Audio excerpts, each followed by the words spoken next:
तो यहाँ एक चीज को दोष देके के आपका रिस्क नहीं कम हो जाएगा। सवाल ये है ही नहीं कि वो कोरोना की वैक्सीन की वजह से हुआ। ये पॉइंट है कि कौन सी ऐसी करेक्टेबल चीज है जो आप कर सकते हो। क्या आप पीछे जाके सोच सकते हो कि मैं वैक्सीन नहीं लेता, कोरोना का रिस्क लेता? नहीं। क्या राइट। आप आज देख सकते हो कि आज आपके घर में, आपके एरिया में पोल्यूशन है कितना? देख सकते हो। आज देख सकते हो आपका हार्ट हेल्दी कितना है? देख सकते हो। आज आप कितने फिट हो? देख सकते हो। तो जो आपके हाथ में है, आप उसको ठीक करो। ये सोचना कि बिकॉज किसी ने कुछ किया है पहले जमाने में इसीलिए आज ये हो रहा है, इससे किसी का कोई भला नहीं होने वाला। इंटरनेट पे इतने सारे मिथ्स अवेलेबल हैं अबाउट आवर हेल्थ। अगर हार्ट अटैक से बचना है तो ये करो, बुखार हो रहा है तो पानी के गर्म पानी में अपना पैर रख के बैठ जाओ। तो आज इन सारे मिथ को बर्स्ट करने के लिए we have doctor Paramjit Singh and he is a cardiologist and he will be busting all the internet related myths with us, so stay tuned. And if you like the video, please don't forget to hit the like button and subscribe to my channel. Hi, Dr. Param. First of all, I really want to say thank you for accepting my invitation to come here. Most welcome. So, you are a cardiologist, and the maximum time I have seen you talking about nutrition and lifestyle changes. What do you think? Why a lot of allopathic doctors don't talk about nutrition? Well, I cannot answer for them why they don't talk about nutrition. First of all, it's not in the culture of allopathic or modern medicine doctors to talk about nutrition, and problem is they are usually taught about problem and solutions. They don't really spend so much time on discussing with the patient or stressing on the causative factors, right? Obviously they point out whether you are exercising or not, whether you are doing some other bad things like smoking alcohol, but कोई इतने depth में नहीं घुसता है कि भाई एक अपने फैमिली मेम्बर जैसे उनको समझाए कि भाई आप ये करो वो करो, है ना, ये नहीं करो वो नहीं करो। Right. मोटा मोटा एवरीबडी टेल्स देम कि घी बटर मक्खन मलाई मत खाओ, तला हुआ मत खाओ, बाहर का मत खाओ, घुमा फिरो, सैर किया करो। So they have, everybody has their own जुमला, लाइन्स और रिटर्न थिंग कि भाई ये करो। So the problem with people is they don't take anything seriously unless it is stressed on, Yeah, right. I agree. Right? तो example simple है, आप family member की भी बात नहीं सुनते कि भाई बाहर का मत खाओ, मोटे हो रहे हो, एक्सरसाइज करो। So we become resistant to all those talks which people are in general doing that unless you give them the importance of it. So that's why stressing on it is more important. Absolutely. Sir, is sugar the only culprit? Because हम हर चीज़ में बोलते हैं कि ज़्यादा चीनी खा रहे हैं कैंसर हो जाएगा, ज़्यादा चीनी से हम बहुत ज़्यादा डायबिटीज़ के रिस्क बढ़ जाते हैं, वेट गेन है तो वाइट शुगर है। हर चीज़ के लिए हम वाइट शुगर को बहुत ज़्यादा कल्प्रिट मानते हैं न्यूट्रिशन में, एंड उसको कम करने के लिए बहुत ज़्यादा स्ट्रेस दिया जाता है।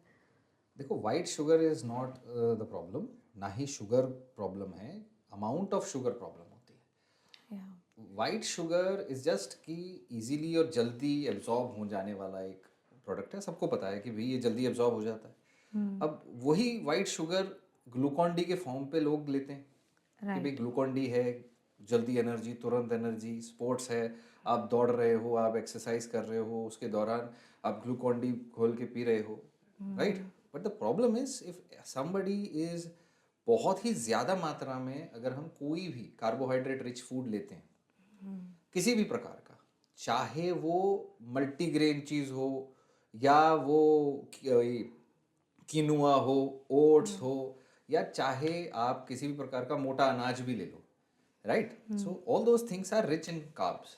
सारी ये हर प्रकार का अनाज ही कार्ब से रिच होता है, चाहे राइट। मोटा अनाज हो, पतला अनाज हो, रिफाइंड अनाज हो। रिफाइंड अनाज और मोटे अनाज में सिर्फ इतना फ़र्क है कि एक जल्दी एब्जॉर्ब हो जाता है और एक धीरे धीरे एब्जॉर्ब होता है, पर दोनों एब्जॉर्ब होंगे, पूरे पूरे दिन में 24 घंटे में ही एब्जॉर्ब हो जाएंगे। सो वहाँ प्रॉब्लम क्वांटिटी ऑफ कार्ब का है।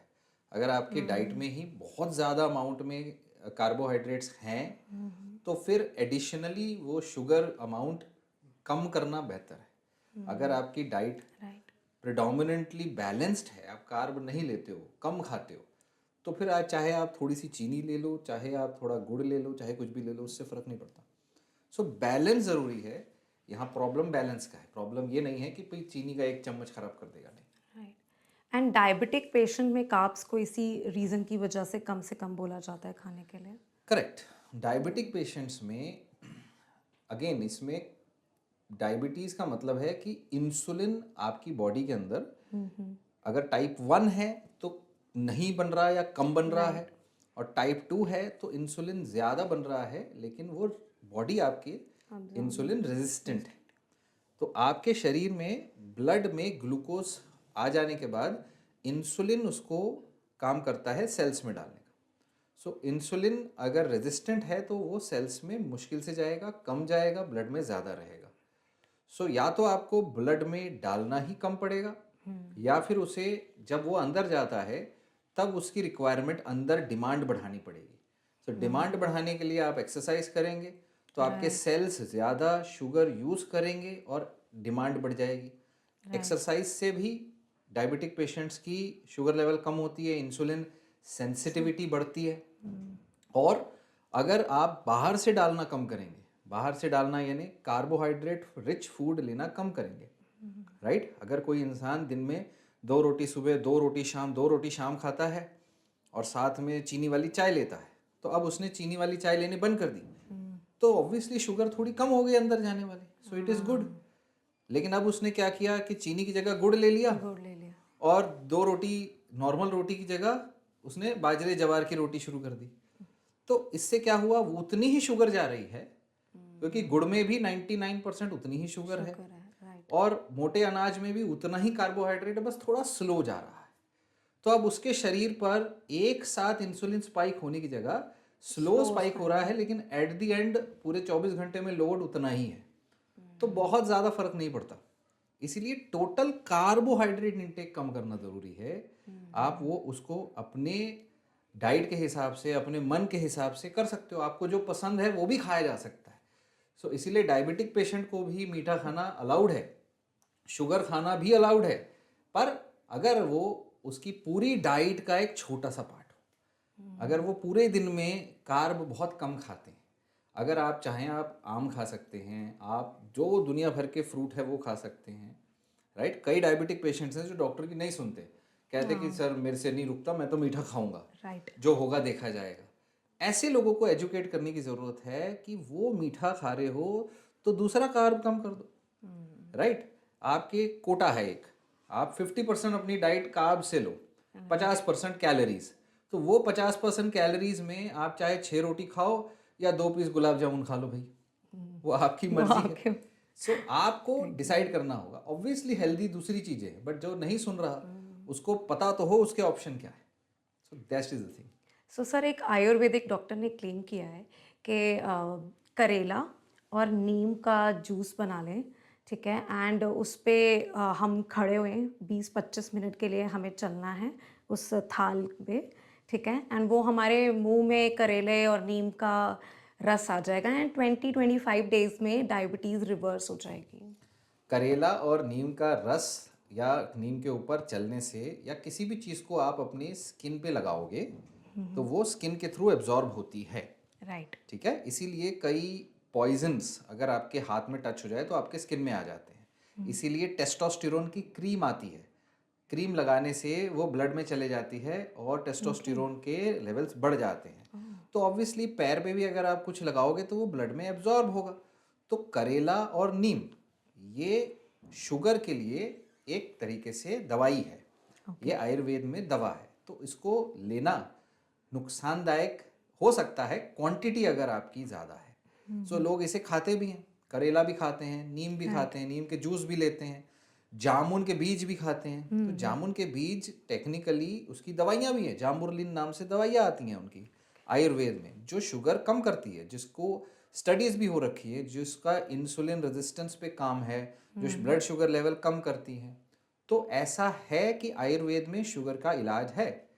और उसके साथ अगर आप डाइट में यही सब काम करते हैं, अनाज को बंद करके आप ज़्यादा फल सब्जियां खाते हैं, तो आपकी इनटेक वही शुगर जो आप सेल्स में डाल, जो ब्लड में डाल रहे हो, वो आपने आधे से आधा कर दिया।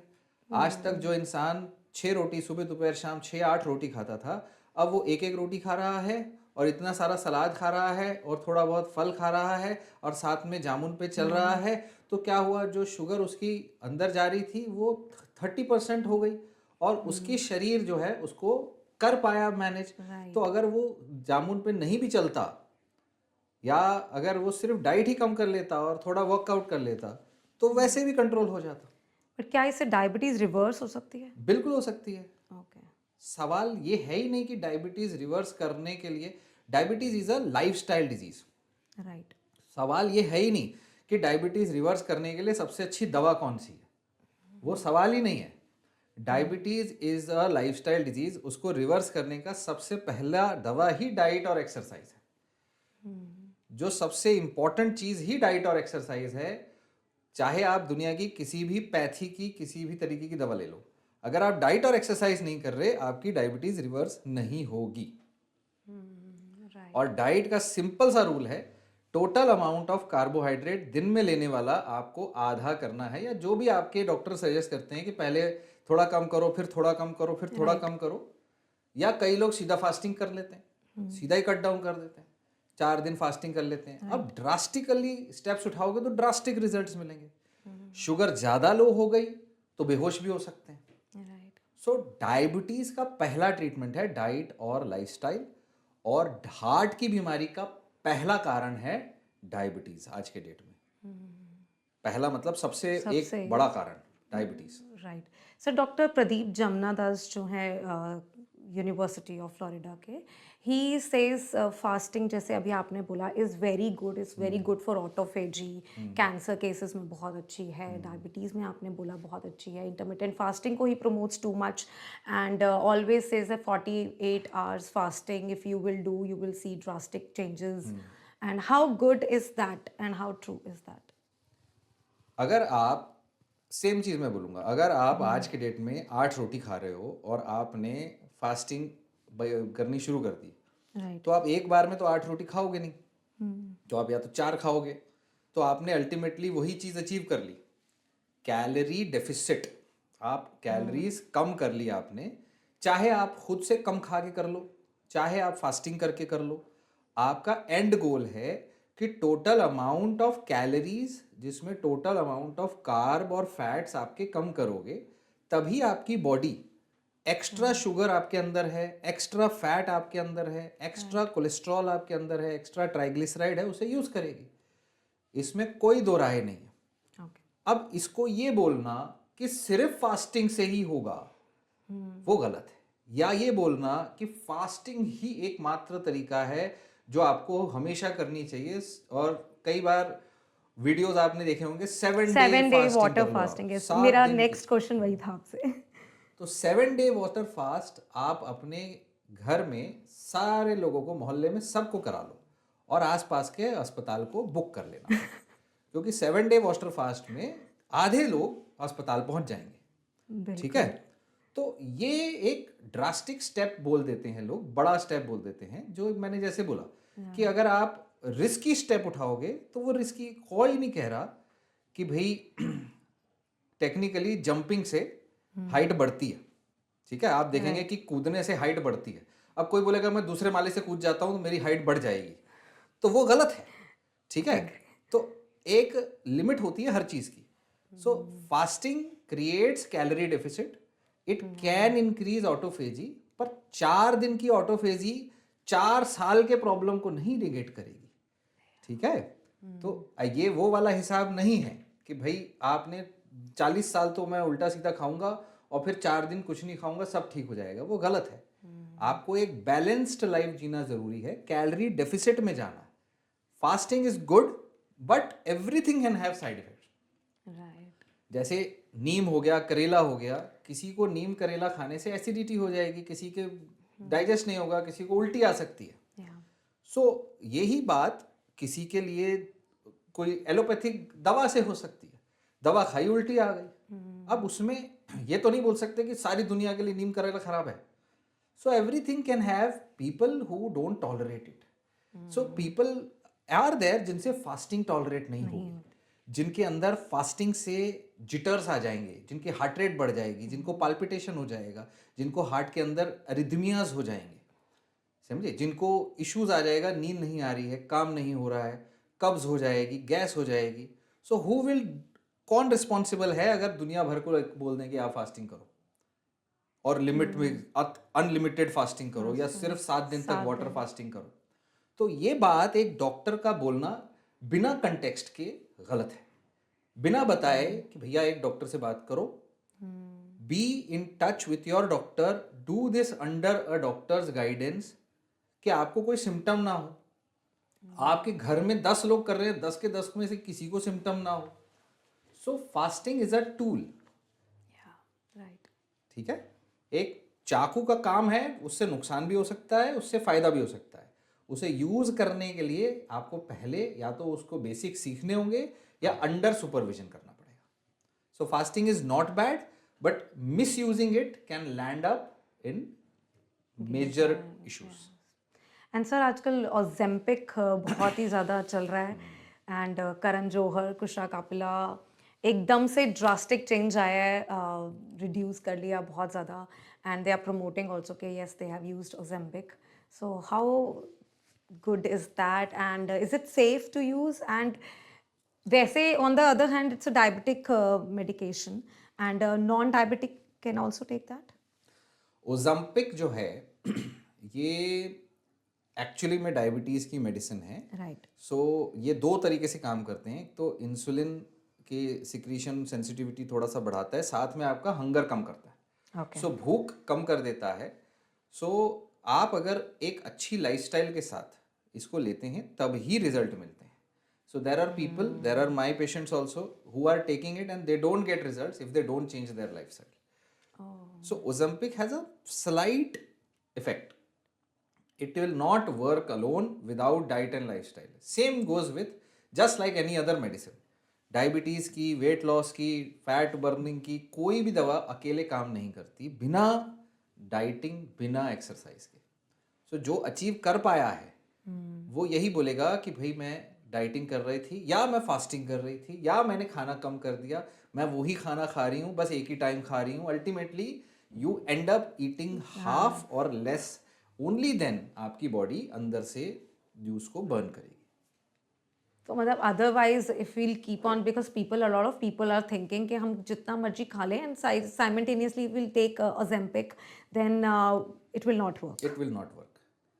Ultimately Okay. आपका पेट जल्दी भरेगा, तो जितना मर्जी खा रहे से थोड़ा सा कम खाओगे। अगर आप 2 किलो 3 किलो कम करके इतने महंगे में बैठ भी गए, 2 किलो 3 किलो से क्या हो जाएगा? वो तो डेली बेसिस पे भी वेरिएशन हो जाता है। And it's expensive also. 4 दिन पानी नहीं पियो वैसे ही कम हो जाता है वेट आपका, 2 kilo 3 kilo. So that is not really a effective solution. So people are going for it because of the promotions. लोग प्रमोट करते हैं, कंपनीज, फार्मास्यूटिकल कंपनीज प्रमोट करती हैं कि भाई ये एक हवा बन जाएगा तो लोग खरीदेंगे, इंजेक्शन है, महंगा है, बट जितना इफेक्ट उसका है it's not worth it. And what's your take on detox waters or green juices which are available in the roadside? हर रोज़ मॉर्निंग में अगर किसी भी पार्क के बाहर डिटॉक्स जूसेस लेकर बैठे होते हैं, एंड 7-8 चीज़ों को मिला के, आर दे गुड और are they beneficial? Because I have seen that lot of videos on that also कि you should not drink because it has a lot of anti nutrients and इतना हमारा digest नहीं कर पाएगा। हाँ, वो बनाया था video, I think diet tube ने बनाया था वीडियो, यस यस। कि भाई ये लेना उतना हेल्दी नहीं है, and that's true.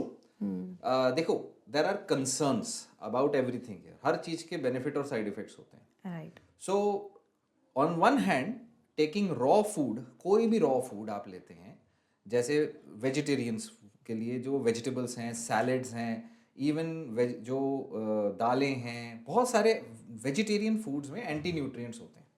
Right. When you cook them, anti nutrients कम हो जाते हैं।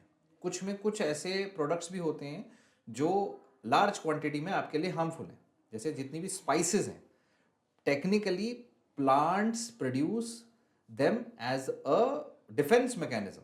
वो स्पाइसेस जो होते हैं उनके तरफ से डिफेंस होता है, पॉइजनस बोल सकते हैं उसको, एक लार्ज अमाउंट में। बट जब हम उसे थोड़ी सी मात्रा में यूज़ करते हैं, वो हमारे लिए स्पाइसेस बन जाते हैं और वो फ्लेवर बन जाते हैं। राइट। सो एंटी न्यूट्रिएंट्स जो हम बोलते हैं, दे वुड वर्क एज कि वो आपके खाने के अंदर जो दूसरे तीसरे कुछ माइक्रो न्यूट्रिएंट्स हैं, कुछ चीज़ों का एब्जॉर्प्शन कम कर देंगे। एग्री। बट उसके अंदर भी कुछ एंटीऑक्सीडेंट्स होते हैं जो रॉ फूड में ही मिलेंगे आपको। So antioxidants are only present in raw food like fruits and जो भी सैलेड्स एंड वेजिटेबल्स आप खाएंगे।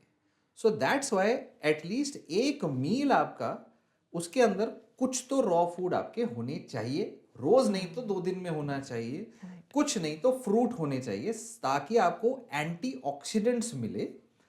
और एंटीऑक्सीडेंट्स कुक करने पे डिस्ट्रॉय हो जाते हैं, कम हो जाते हैं, बहुत ना के बराबर हो जाते हैं। और ज़्यादातर एंटीऑक्सीडेंट्स स्टमक के अंदर भी जब आप लेते हैं, आपके एसिड होता है, वहाँ पे भी इशू आते हैं। तो you need to take some amount of raw food also. अब वो आप अगर सैलेड लेते हो या सैलेड को ग्राइंड करके स्मूदी बना लेते हो राइट।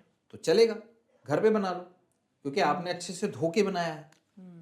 बाहर अगर आप ठेले पे लेते हो तो वहाँ हाइजीन का प्रॉब्लम है, राइट। वहाँ पर प्रॉब्लम है कि अनहाइजीनिक हो सकता है।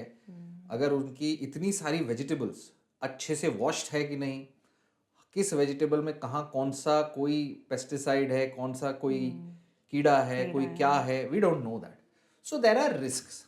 एंड ऐसा नहीं है कि आपकी बॉडी उसको हैंडल नहीं कर सकती, कर भी सकती है। कई लोगों की बॉडी उसे हैंडल भी कर सकती है, कईयों को बीमारी भी हो सकती है, कईयों को एसिडिटी हो सकती है। So it's a good habit to take raw food a little bit, vegetables a little bit.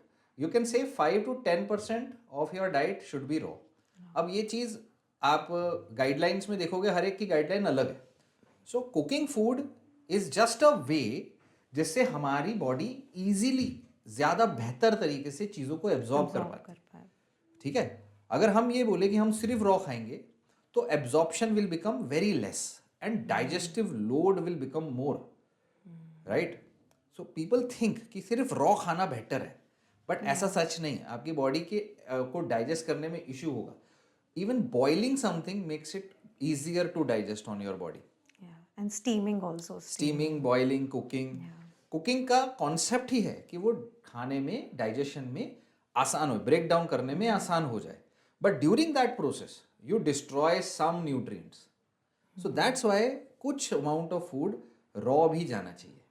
So having that as a juice is fine, but cooking do it at home. आप घर पे बना लो, ठीक है, आप वो सारी चीज़ों को थोड़ा पका के खा लो, या फिर एक बैलेंस मेंटेन करो। कोई सुबह दोपहर शाम जूसी जूस पी रहा है तो उसको दिक्कत होगी। Agree, agree.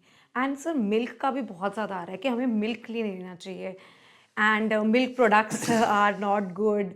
पनीर बिल्कुल नहीं खाना चाहिए क्योंकि वो कडल हो जाता है। मिल्क को हम सही उसमें नहीं खा रहे हैं, प्रपोर्शन में नहीं लेते हैं एंड उसको चाय में डाल दिया तो वो कैसीन और फ्लेवोनॉइड्स मिलके जहर बना देते हैं हमारी बॉडी के अंदर। सो अब देखो, कई चीज़ें पहले बहुत ज़माने से एक ऑब्जर्वेशंस में चली जाती थी। कई लोग ऑब्जर्व कर लेते हैं और उसको ऑब्जर्वेशन को हमेशा ही वो गलत होगा ज़रूरी नहीं है, राइट। सो हमेशा क्या होता है कि, और हमेशा सही होगा वो भी ज़रूरी नहीं। सो ऑब्जर्वेशन कई लोग ऐसे कर लेते हैं कि दूध में चाय डालने से कई बार वो मिल्क एक तरीके से फट भी जाता है, कई बार पुराना हो जाए तो। और उसकी जैसे आयुर्वेद में तासीर कहते हैं। लेकिन जो एक्चुअल कॉन्सेप्ट है कि आप जो भी चीज़ खाते हैं, पीते हैं, दूध हो या दही हो, तो आयुर्वेद में दही को बहुत अच्छा बोला गया, दही लो, इसकी दही लो, उसकी दही लो, लेकिन दूध मत लो, या दूध कम लो, या दूध लेना है तो केवल देसी गाय का दूध लो, बाकी दूसरे किसी का दूध मत लो। सो जब हम साइंटिफिकली इन चीज़ों को देखते हैं, सो अगर आप अंदर जाके देखोगे तो उनमें कोई डिफरेंस नहीं है। मॉलिक्यूलर लेवल पर एक, जैसे फॉर एग्जांपल मॉलिक्यूलर लेवल पर बिस्लेरी का पानी हो या दूसरा कोई पानी हो, कोई डिफरेंस नहीं, पानी पानी है। एक आरओ का पानी दूसरे आरओ का पानी एक बराबर। वैसे ही आपके केस में हम ये नहीं बोल सकते हैं कि वो सब्जी वाले के आलू सही है और दूसरे वाले के आलू सही नहीं है।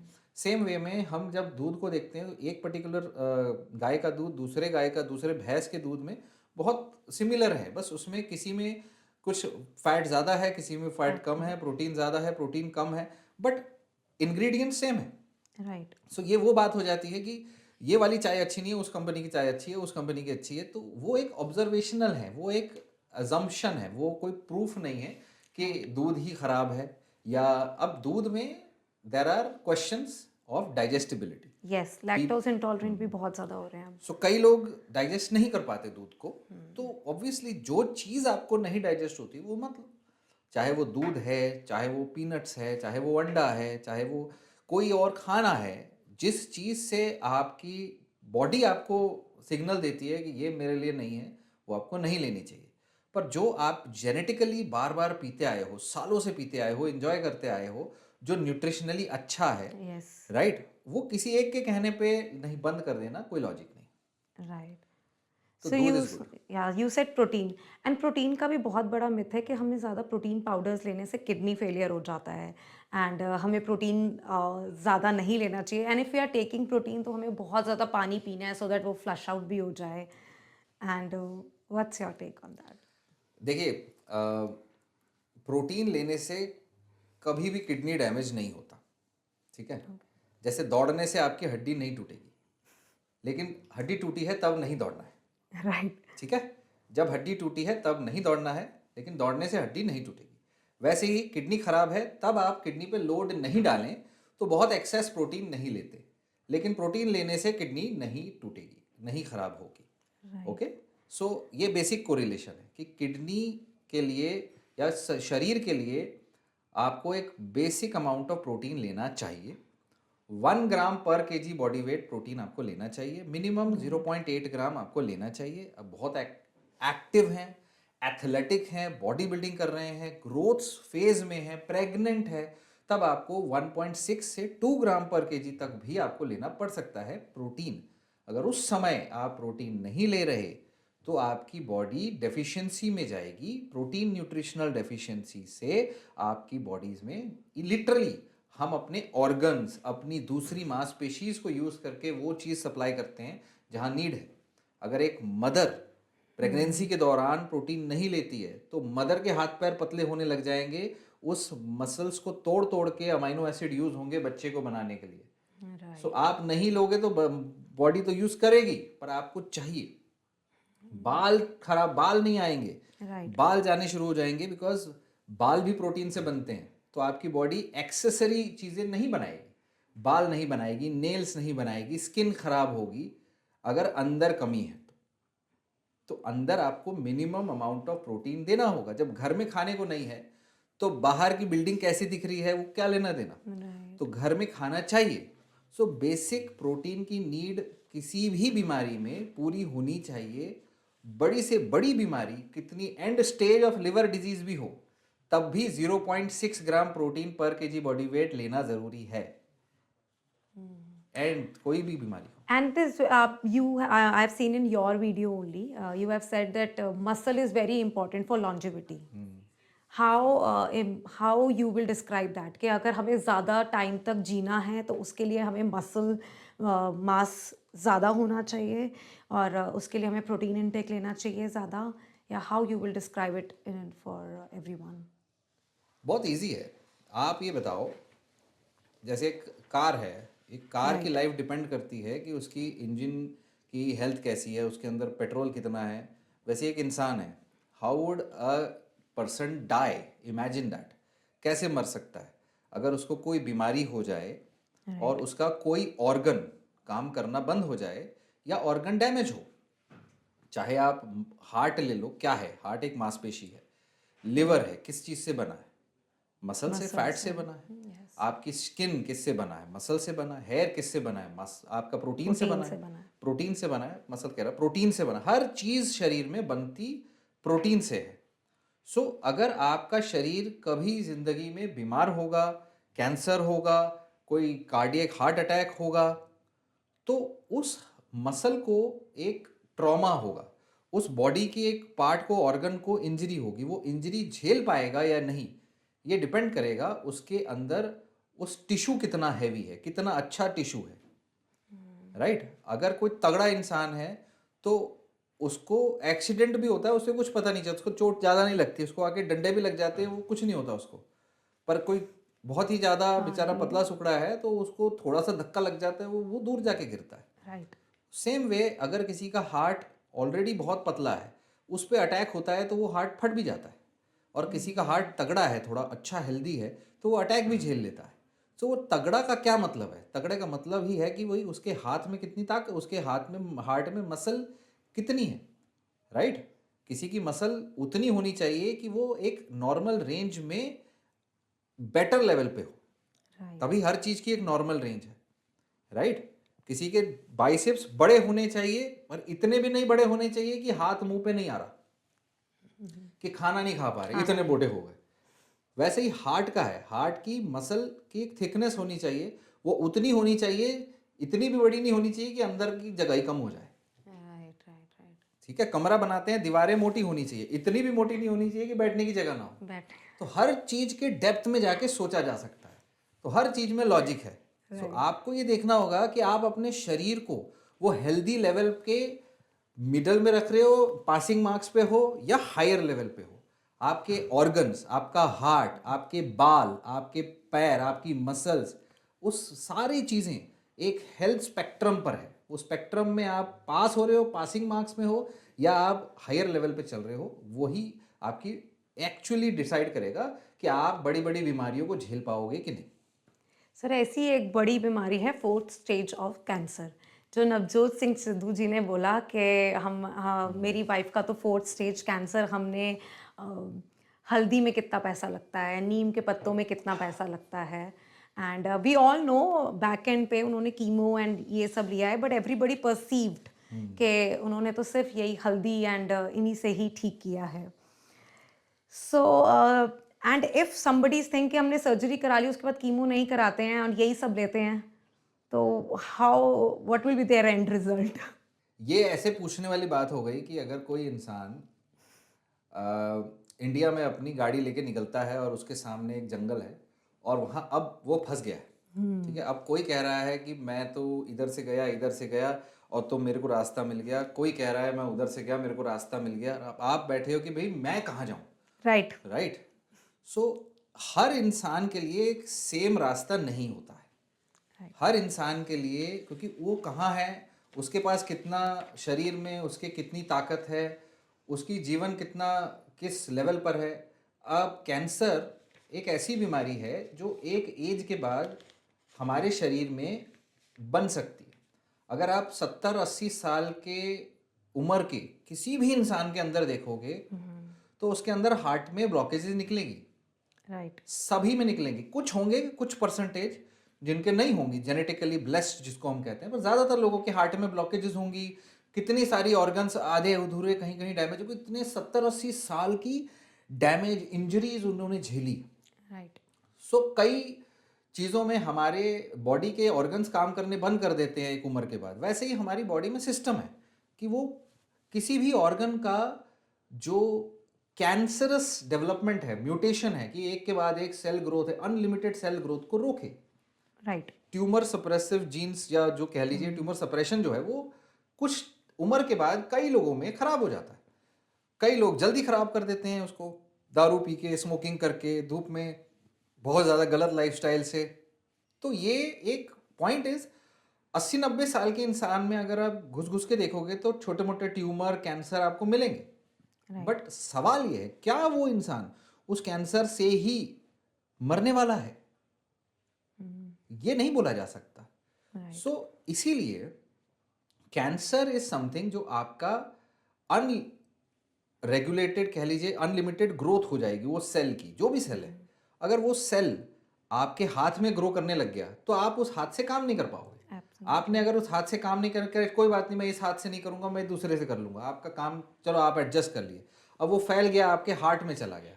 अब हार्ट में चला गया, हार्ट को काम करना बंद कर देगा तो जान चली जाएगी।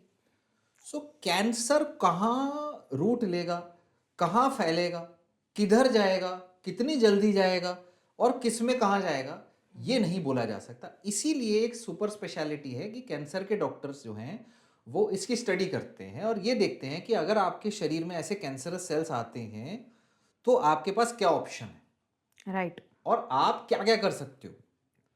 तो ये एज पे डिपेंड करेगा, पेशेंट की कंडीशन पे डिपेंड करेगा कि क्या कोई बड़ा ऑपरेशन कैंसर को काट के निकाल देना, वो उसकी बॉडी झेल भी सकती है कि नहीं?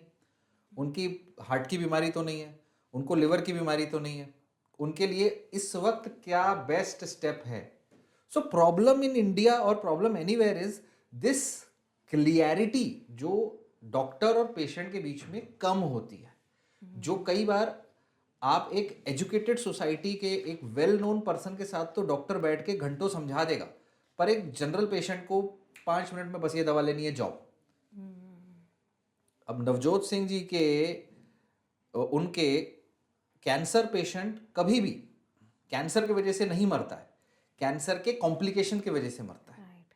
कैंसर के वजह से सेकेंडरी टर्शरी ऑर्गन्स के फेल होने की वजह से मरता है, और नंबर 1 रीजन उसमें है मसल लॉस, ऑर्गन का टिश्यू लॉस, जो बनता है प्रोटीन से। प्रोटीन से। जो बनते हैं, हर ऑर्गन बनता है प्रोटीन से, हर मसल बनती है प्रोटीन से। सो ऑर्गन लॉस, टिश्यू लॉस, इसीलिए अच्छी लाइफस्टाइल जीना, अच्छी डाइट लेना, और ऑब्वियसली ये बोलने की ज़रूरत ही नहीं है कि भैया आपको बाहर का नहीं खाना है, आपको कुरकुरे नहीं खाने हैं, ये तो कोई बात, ये तो फिर बेसिक नॉलेज हो गई।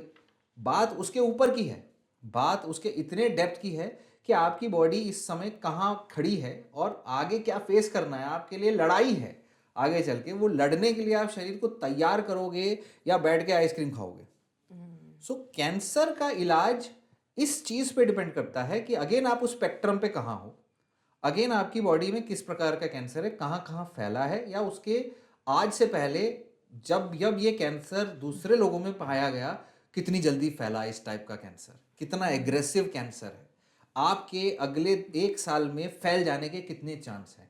आपका अगर फैल गया है तो आज आपके पास क्या है, तो इतने सारे रास्ते हैं कि ये बोलना कि आप उस समय से क्या रास्ता लें आज सारी दुनिया, ये गलत है।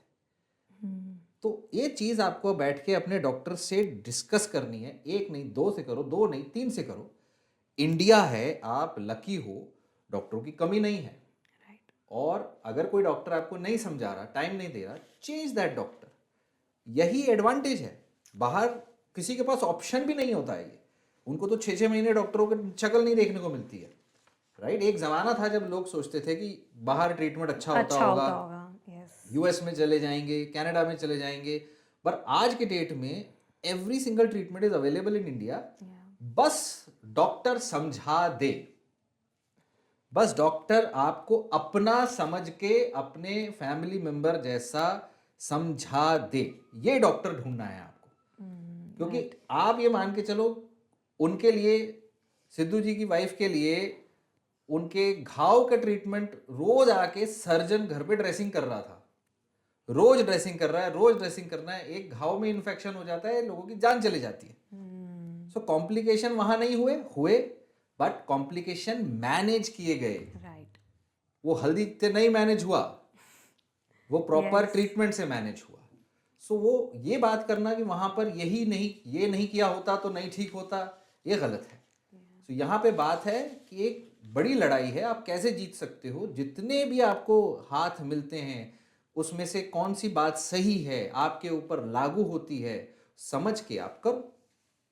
या absolutely, I think it's very important कि हाँ, हम लोगों को समझना चाहिए, जो भी हम देख रहे हैं और जो बोल रहे हैं, हमें उनको ऊपर नहीं एग्री कर जाना चाहिए, अपना भी दिमाग लगाएं, डॉक्टर से पूछें।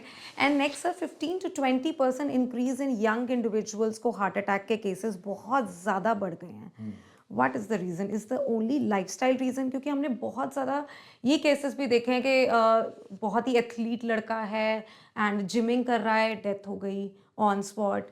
अभी मैंने कल ही देखी थी एक वीडियो कि वो कंपेयरिंग कर रहा था एक इवेंट में, and all of the sudden वो गिर गया और डेथ हो गई, young individual. So what can be reason? And a lot of people are saying it's because of COVID vaccine के इतने ज़्यादा deaths हो रहे हैं young individual के. What can be the reason? See, let's again understand, ये एक factor नहीं है। पहली बात, किसी भी इंसान को अगर हार्ट अटैक आएगा तो हार्ट के अंदर ब्लॉकेजेस होने चाहिए, या वहाँ की खून की नस में क्लॉट्स आने चाहिए, और वो मसल डैमेज होनी चाहिए, तभी हार्ट अटैक आएगा। सो ये आने के लिए उसके बचपन से लेके आज तक उसके शरीर पे क्या क्या गुजरा है, कितने गलत तरीके के चीज़ें हमने खाई हैं, क्या पहले नहीं थी? पहले भी थी। या कितनी पोल्यूशन हमने अपने अंदर लिया है? क्या पहले नहीं था? कम था, बहुत है। ठीक है। कितनी डेंजरस बीमारियां हमारे ऊपर होके गुजरी हैं। कोरोना जैसी बीमारियां पहले भी थी लेकिन इतनी खतरनाक रूप में नहीं थी। तो right covid virus, covid vaccine, आप एक पर्टिकुलर चीज को कंट्रीब्यूटिंग नहीं बोल सकते। High stress life, people are not sleeping, yes सारी रात बैठ के लोग देख रहे हैं। देयर वॉज अ टाइम जब नाइट लाइफ नाम की चीज नहीं थी। आज नाइट एग्री लाइफ है, नाइट ड्यूटीज हैं, नो स्लीप, नो स्ट्रेस। और जहां हम मिलावट की बात करते हैं वहां मिलावट खाने पीने से लेके दारू, सिगरेट्स, हर चीज मिलावटी है। हर चीज में इतनी ज्यादा मिलावट है कि what will go inside you and damage your blood vessels, कहाँ कहाँ। और एक 30 साल के इंसान ने पिछले 5 साल में कितना डैमेज कर लिया सिर्फ वो जानता है। सिर्फ वो जानता है या उसके कोई दोस्त जानते हैं। अगर आपने गाड़ी ली है और आपकी गाड़ी रोड पे खड़ी हो गई है तो आपको पता है कि आपकी गाड़ी में क्या पॉसिबिलिटी होगी खराब हुई है, राइट? राइट या तो उसमें वैसे ही मैन्युफैक्चरिंग डिफेक्ट था गाड़ी में, यानी आपके अंदर कोई कंजेनाइटल हार्ट में डिफेक्ट था, मैन्युफैक्चरिंग डिफेक्ट था जिसके बारे में आपको पता ही नहीं, या फिर आपने उसका ख्याल नहीं रखा, या कोई ऐसी डैमेज हुई है जो गाड़ी पड़ी पड़ी बाहर से हो रही है, आपको पता भी नहीं। राइट सेम चीज यहां है। तो यहां एक चीज को दोष देख के आपका रिस्क नहीं कम हो जाएगा। सवाल ये है ही नहीं कि वो कोरोना की वैक्सीन की वजह से हुआ। ये पॉइंट है कि कौन सी ऐसी करेक्टेबल चीज है जो आप कर सकते हो। क्या आप पीछे जाके सोच सकते हो कि मैं वैक्सीन नहीं लेता, कोरोना का रिस्क लेता? नहीं। क्या आप आज देख सकते हो कि आज आपके घर में, आपके एरिया में पोल्यूशन है कितना? देख सकते हो।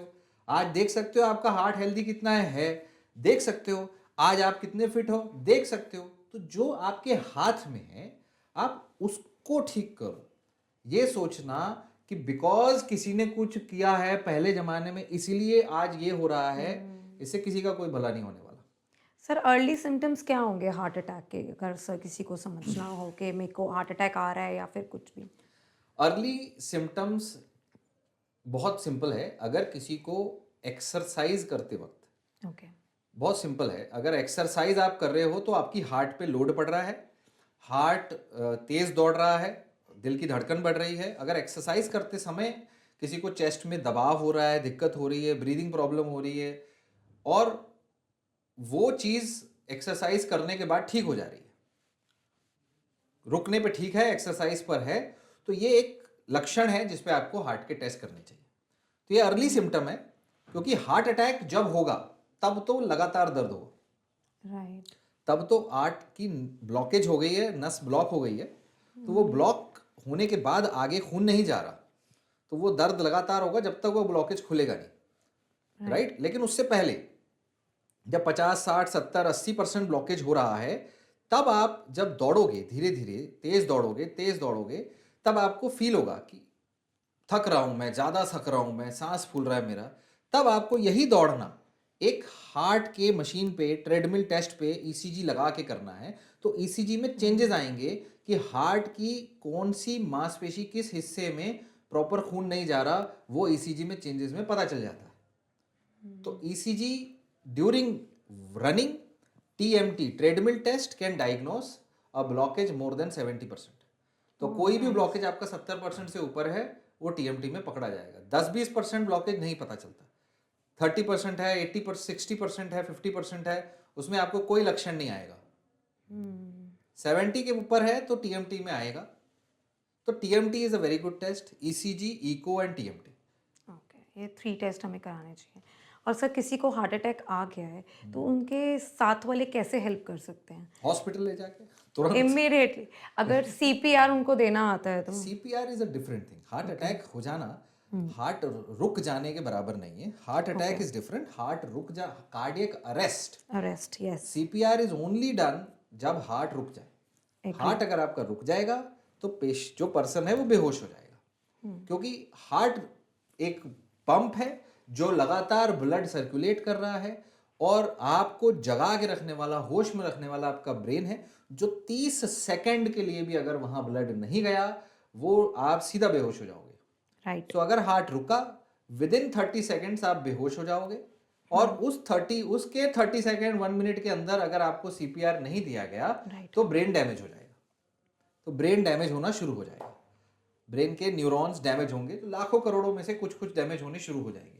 और जितने देर आप हॉस्पिटल लेके जाओगे, अगर उस दौरान पेशेंट का हार्ट बीट नहीं चल रही है, पेशेंट का पल्स नहीं चल रहा है, आपको सीपीआर करते रहना है। सबको सीपीआर आना चाहिए, कुछ नहीं करना है, बस चेस्ट पे दबाते रहना है। राइट 1-1.5 इंच उसका अंदर जाना चाहिए, 1 मिनट में 100 या 120 बार दबाते जाइए और हॉस्पिटल ले जाइए। टेंशन लेने की जरूरत नहीं है, वहां पर हॉस्पिटल कॉल करके तुरंत लेके जाइए। जितना आप टेंशन लोगे, पैनिक करोगे, पानी पिलाओगे बेहोश इंसान को, उतना दिक्कत हो जाएगा। क्योंकि जो हो गया उसको ठीक करना जरूरी है, पैनिक करने से कुछ नहीं होने वाला। Heart attack will always lead to cardiac arrest, ऐसा नहीं है। हार्ट अटैक हो जाने के बाद समय मिलता है, कई लोग अस्पताल में आते हैं, उनको अटैक चल रहा होता है, उनका ईसीजी इको उसमें गड़बड़ हो रही होती है, मानने को तैयार नहीं होते कि नहीं मुझे अटैक नहीं है, मुझे कुछ नहीं हुआ है। हम उनको सीधा दिखा देते हैं, ये देखो आपका हार्ट का इको, जो हाथ है एक हिस्सा काम नहीं कर रहा है, अभी इसको अगर खून का सप्लाई वापस नहीं शुरू हुआ तो ये मर जाएगा हिस्सा। आपकी मर्जी कराना, क्योंकि बिना आपके परमिशन के हम नहीं कर सकते, बिना आपके परमिशन के ना हम ऑपरेशन कर सकते हैं, ना आपको दवा दे सकते हैं, ना कुछ कर सकते हैं। तो आपको परमिशन देनी होगी कि हाँ आपको हार्ट अटैक है, आप इस अटैक को ठीक करो, उसके दवा का ऑप्शन है, उसमें स्टंट का ऑप्शन है, उसमें ये सारे बाईपास का ऑप्शन है। आपको देखना होता है कि कौन सा चलेगा। बट अटैक है, एक हिस्से को खून नहीं जा रहा, अगर उसको कुछ नहीं किया, वो बड़ा हिस्सा है तो हार्ट रुक जाएगा, फिर सीपीआर करना पड़ेगा। अगर छोटा हिस्सा है, एक उंगली काम नहीं कर रही है तो भी हाथ काम करेगा, पर पांचों उंगली नहीं करेगी तो हार्ट गया। So heart attack can be very dangerous, but हर एक अटैक कार्डियक अरेस्ट हो जाएगा जरूरी नहीं है। सो मेरे फादर इन लॉ को कार्डियक अरेस्ट हुआ था रात को 12 बजे, एंड वो वापस आ रहे थे एक पार्टी से, एंड सीढ़ियाँ चढ़े और चढ़ते ही गिर गए, ठीक है, एंड ही यूरिनेटेड, उनके मुंह से भी झाग आ गई, and immediately I started CPR, and मैंने अपनी सासू माँ को बोला कि मुंह में उनके हवा भरो, as and when I will say. So he recovered, good. ठीक है, and he recovered within 15 minutes, ठीक है, एंड उसके बाद he was not ready to go to doctor. अब मैं बिल्कुल ठीक हूँ। अरे मैंने कहा अरे इतना बड़ा, मतलब यू जस्ट यूरिनेटेड, आपके मुंह से झाग आ गई थी, एंड हमने इतनी देर तक आपको सीपीआर दिया एंड यू रिकवर्ड, अब आप भी तो डॉक्टर के पास, रात को इतनी 2 बज गए हैं, अब हम सुबह जाएंगे। I said no you have to go. फिर इमीडिएटली हमने उनको डिस्प्रिन दी, 2 डिस्प्रिन घोल के मैंने उनको डिस्प्रिन पिलाई, एंड फिर वो नहीं मान रहे थे, मतलब मुझे अपनी लिटरली ननंद को फ़ोन करना पड़ा कि आप बोलो उनको अभी कार्डियक अरेस्ट आके हटाए, वो जा नहीं रहे हैं।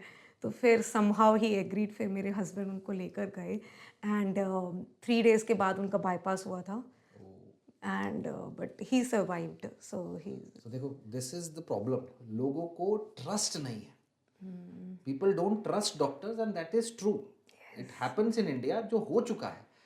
देखो, अगर कोई इंसान, आपके घर में फ्रिज भी खराब होता है या एसी खराब होता है, तो एसी वाले को बुलाने से हमें लगता है कि यार वो लूटेगा, वो बोलेगा कि ये खराब हो गया है, ठीक भी हो सकता है, तो भी बोलेगा बदलना पड़ेगा, ठीक है। जहाँ 10 रुपए का काम है वहाँ 3,000 रुपए ले लेगा। राइट सो बिकॉज उसे अपनी कमाई करनी है, तो हमें उस चीज की नॉलेज नहीं है, वो उसका अनड्यू एडवांटेज लेगा। ये हम क्या दुनिया का देखा है, हमने जानते, ये वैसे ही हम डॉक्टरों सोच का। लेते हैं। हम भी सोच लेते हैं और होता भी है, राइट और ये सच्चाई भी है। बट ऐसा ही डॉक्टरों का है, डॉक्टरों में कई बार होता था, पहले ज़माने में तो बहुत ज़्यादा होता था कि नहीं भी अटैक है तो हार्ट अटैक बोल दिया, थोड़ा सा ईसीजी में चेंज है हार्ट अटैक बोल दिया, माइनर अटैक बोल दिया, एंजियोग्राफी कर दी, 50% ब्लॉकेज दिख रहा है उसको 70-80% ब्लॉकेज स्टंट डाल दिया, तो बिल्कुल होता था। बट आज पेशेंट को नॉलेज है, आप 2-10 सवाल पूछ सकते हो, 2 पेशेंटों को डायरेक्ट उसी समय ईसीजी ई को उसको दूसरे डॉक्टर को भेज के सेकंड ओपिनियन ले सकते हो। राइट बट आप अगर जाओगे ही नहीं तो आपका फ्रिज तो खराब ही है, तो अगर आप ठीक नहीं कराओगे तो आपका तो सब्जियां खराब हो जाएगी। तो सेम वे आपका अगर चीज खराब है, आप जाओ 2-10-50 सवाल पूछो, देखने का बोलो, आपको नहीं भरोसा है डॉक्टर चेंज करो, बट नहीं जाना गलत है। सो वो गलत है कि नहीं जाना, नहीं मानना, आंख बंद कर लेना, वो गलत है। आप जाओ, बातें करो, पूछो, आपको डॉक्टर पे भरोसा नहीं है, डॉक्टर चेंज करो, कोई डाउट नहीं, कोई दिक्कत नहीं, ठीक है। सो ये सबसे बड़ा इशू है कि ट्रस्ट बहुत ज़्यादा बहुत प्रॉब्लम ज़्यादा। है इंडिया के अंदर, और उसका एक बड़ा कारण है ये जो आयुर्वेद से, या कह लो कि लोग जिस तरह से पॉइंट आउट करते हैं कि ये एलोपैथ में ख़राब है। मैं खुद एलोपैथिक डॉक्टरों के खिलाफ, मेडिकल माफिया के खिलाफ कितने वीडियो बना चुका हूँ, और मैं खुलेआम बोलता हूँ कि ऐसा होता है और गलत है, कई डॉक्टर गलत हैं। बट डॉक्टर गलत होने का मतलब ये नहीं है कि ट्रीटमेंट गलत है। राइट। डॉक्टर गलत होने का मतलब ये नहीं है कि ट्रीटमेंट गलत है। उसका मतलब ये नहीं है कि जो चीज, जो इंसान बच सकता है वो ना बचे, जो इंसान ट्रीटमेंट ले सकता है वो ना करे। अब खुदा ना खास्ता आपके फादर इन लॉ नहीं गए होते, बाईपास सर्जरी उसी की होती है जिसके मल्टीपल ब्लॉकेजेस हैं। यस, यस, तो अगर उनके बाईपास की जरूरत पड़ी है तो मतलब उनके हार्ट में मल्टीपल ब्लॉकेजेस होंगे, और एक अरेस्ट पे आप उस समय थे। Yes, that's what. और मुझे नॉलेज थी, मुझे सीपीआर आता था, एंड हम लोग कर पाए, एंड वो सेव भी हो गए। बट उसके बावजूद भी उनको ये मतलब उनको बोलना कि 2 बजे भी है, कोई बात नहीं, तब भी डॉक्टर के पास जाओ। बिल्कुल। हम लोग उनको फोर्टिस लेकर गए फिर और इमीडिएटली। सवाल ये है कि हम और पेशेंट्स को ना ये अंडरस्टैंडिंग होनी चाहिए कि अगर किसी के हार्ट में, उनकी क्या एज थी? सर उनकी होगी 70s होंगे, एंड 70। हाई शुगर रहता है उनको, डायबिटीज है तो बहुत ज़्यादा। शुगर, जैसा आई सर, शुगर एक यस। बड़ा कारण है। शुगर जिस भी पेशेंट को है, और अगर 10-15 साल से ऊपर हो गए तो हार्ट में ब्लॉकेज तो होंगी ही, ये पक्का है, चाहे वो कंट्रोल्ड है। तो इसलिए शुगर को रिवर्स करना और ज़्यादा ज़रूरी है। प्लस बाईपास कर लेना या स्टंट डाल देना या दवा से इलाज कर देना एंड नहीं है उस चीज का, वो बीमारी का एंड नहीं है। ठीक है, आपने पंचर लगा लिया तो उसका मतलब ये नहीं है कि पंचर फिर से नहीं होगा। आपके खून की नसों की जो भी कंडीशन है, आज तक गुजरा क्या है उसके ऊपर से, उस पर है। एक जगह पे अगर ब्लॉकेज बढ़ गया, वहां पे क्लॉट हटा दिया, वहां ब्लॉकेज को स्टंट डाल दिया, तो 10 और जगहें हैं जहां ब्लॉकेज हो सकता है, वापस वहां पे क्लॉट आ सकता है, यस। बाईपास हो जाने के बाद फिर से अटैक हो सकता है। सो उसके कॉजेटिव फैक्टर्स पे काम करना जरूरी है। राइट। अगेन उसी स्पेक्ट्रम पे आना जरूरी है कि हम उस स्पेक्ट्रम पे लो पे हैं, मिडिल पे हैं, हाई पे हैं, हमारे हेल्थ क्राइटेरियाज, हमारी हेल्थ लिटरेसी कैसी है, मेरी आदतें कैसी हैं, मैंने पिछले 50 साल, 10 साल, 20 साल किस तरीके से अपने शरीर पे गुजारे हैं, तो अब मुझे आगे के 5 साल, 10 साल क्या करना होगा ताकि मैं बैलेंस करूं। वो डिटॉक्स है, एक ड्रिंक डिटॉक्स नहीं होती है। या I think it's very very important to understand. Yes. अदरक खाने से सर बोलते हैं कि हार्ट अटैक के चांसेस कम हो जाते हैं, देखो या अब एक और भी है, मॉर्निंग में अदरक, लहसुन, कड़ी पत्ता और हल्दी खाएं तो हमारे शरीर में कोई भी बीमारी नहीं होगी, और जो है वो रिवर्स हो जाएंगी। देखो, पहली बात तो ये पॉसिबल नहीं है। ओके, आप हर इंसान आज से पूरी दुनिया के यही सब खाना शुरू कर दे और आज के बाद सारे अस्पताल बंद हो जाएं तो बहुत ही अच्छी बात है, हमें कोई प्रॉब्लम नहीं है। आप रोज सारी दुनिया एक अदरक, एक कड़ी पत्ता ये खाने लग जाओ और दुनिया की कोई बीमारी किसी का ना हो, तो बहुत ही अच्छी बात है। हमारी भी कोई सारी दुकानें बंद हो जाएगी, एलोपैथ की भी, आयुर्वेद की भी, सारे अस्पताल बंद हो जाएंगे। बट क्या ऐसा होगा? नहीं होगा। पॉइंट इज कि लेट्स अंडरस्टैंड ये आया कहाँ से, ये सोच आई कहाँ से है, राइट? हम अगर देखें कि किस खाने में किस कुछ कुछ तरीके की प्रॉपर्टी, ओके, राइट।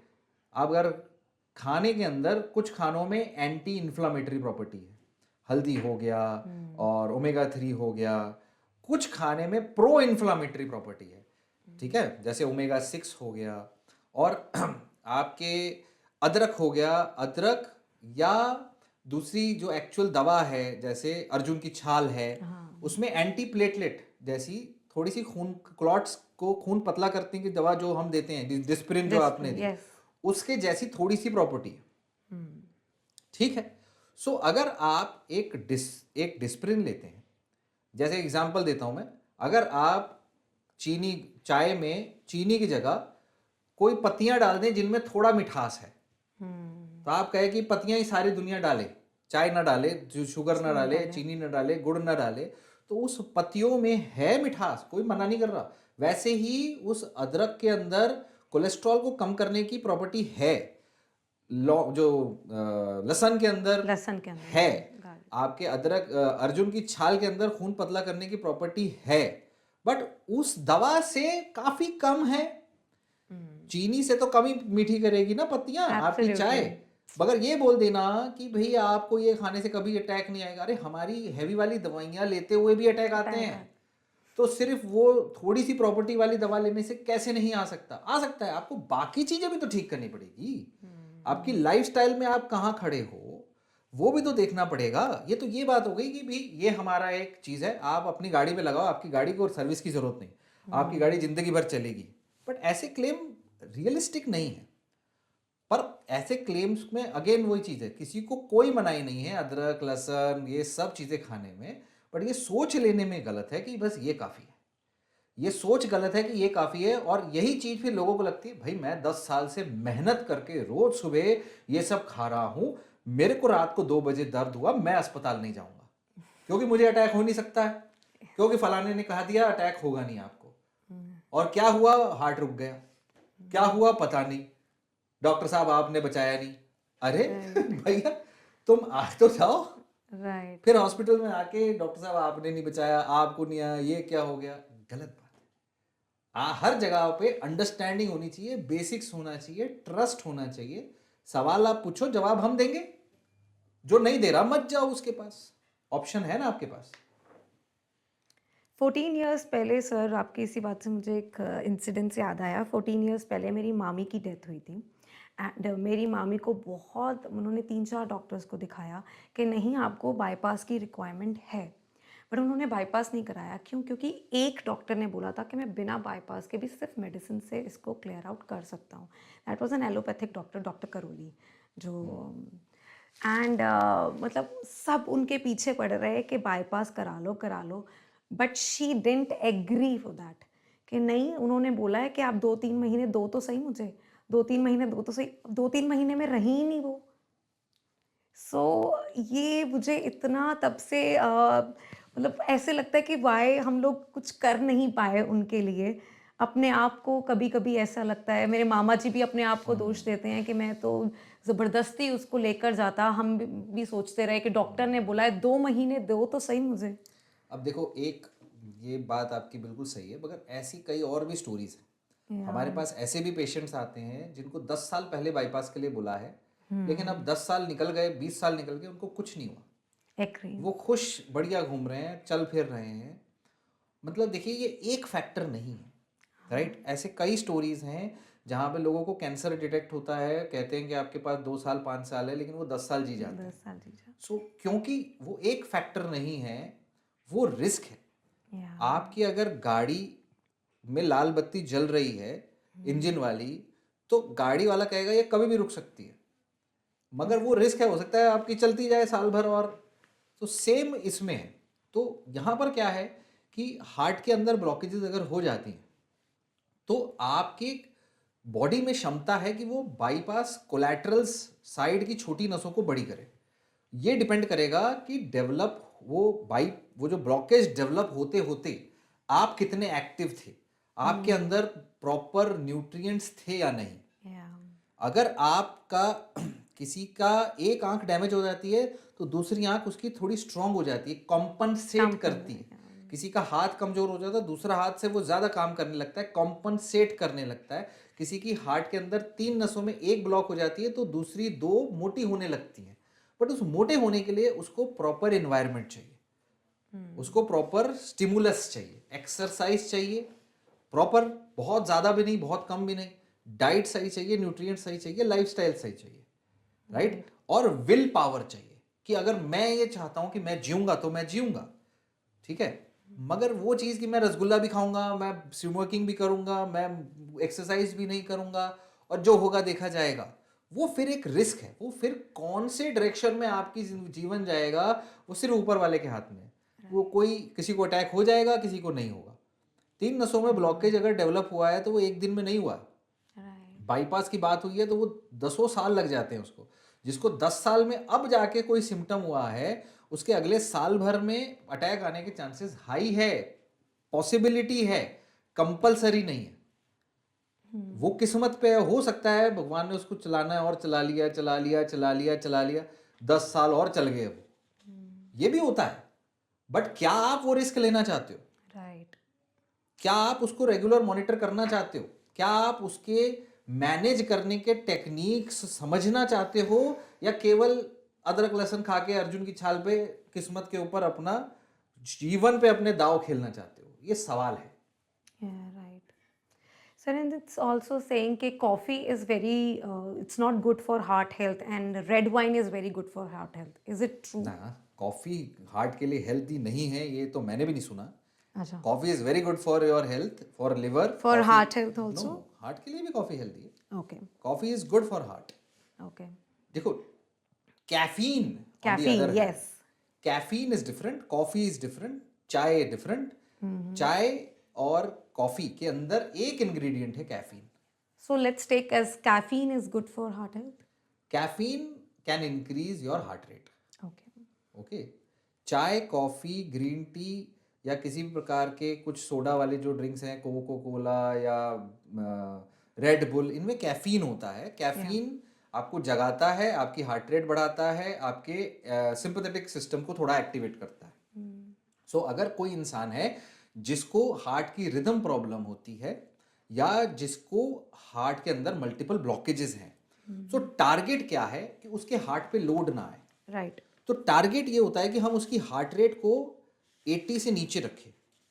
नॉर्मल आदमी की हार्ट रेट 60 to 100 रह सकती है, डिपेंडिंग अपॉन क्या कर रहा है, कैसा मूड है। उसकी हार्ट रेट हमें 80 से नीचे रखनी है। उसको हम मेडिकेशन देते हैं, बीटा ब्लॉकर्स देते हैं, और कहते हैं कि भाई चाय कॉफ़ी कम पियो, ताकि उसकी हार्ट रेट बढ़े ना। बहुत ज़्यादा बढ़ेगी तो हार्ट पे लोड आएगा। उसको एक्सरसाइज करने से मना किया जाता है कि इससे ज़्यादा एक्सरसाइज नहीं करना, एक साथ ज़्यादा वेट नहीं होना। हार्ट तुम्हारा कमजोर है, 30% हार्ट काम कर रहा है, हार्ट में मल्टीपल ब्लॉकेजेस हैं। So you have to design the person's life on the basis on that कि भाई हैवी सामान मत उठा लेना, 10 किलो से ऊपर का बच्चा मत उठा लेना, चल सीढ़ी धीरे धीरे चढ़ना, 2 फ्लोर एक साथ मत चढ़ जाना, हार्ट रेट मॉनिटर करना है, 90 से ऊपर नहीं रहनी चाहिए, रहती है तो आके मिलो, दवाई बढ़ाई जाएगी। अगर वो इंसान 2 कप कॉफी पी लेता है, उसकी हार्ट रेट बढ़ जाएगी, चाहे 2 घंटे के लिए बढ़े, पर बढ़ेगी। उस समय दिक्कत हो सकती है, उसकी सांस फूल सकती है, उसको अस्पताल आना पड़ सकता है। तो पेशेंट के अनुसार बोला जा सकता है कि आप कैफीन कितनी लो। Right. वैसे कैफीन ने डैमेज नहीं करना आपका heart. Caffeine is not damaging to the heart. Caffeine can increase your heart rate, that's it. And red wine, sir? Red wine, again, red wine या कोई भी वाइन्स कह लीजिए, उसमें टेक्निकली क्या है, वो एक अल्कोहल है। Right. अल्कोहल क्या करता है?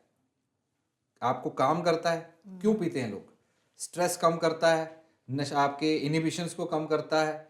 सो स्ट्रेस कम करना एक फैक्टर है जो अच्छा है, लेकिन अल्कोहल एक दूसरा फैक्टर है जो खुद इन्फ्लामेशन करता है।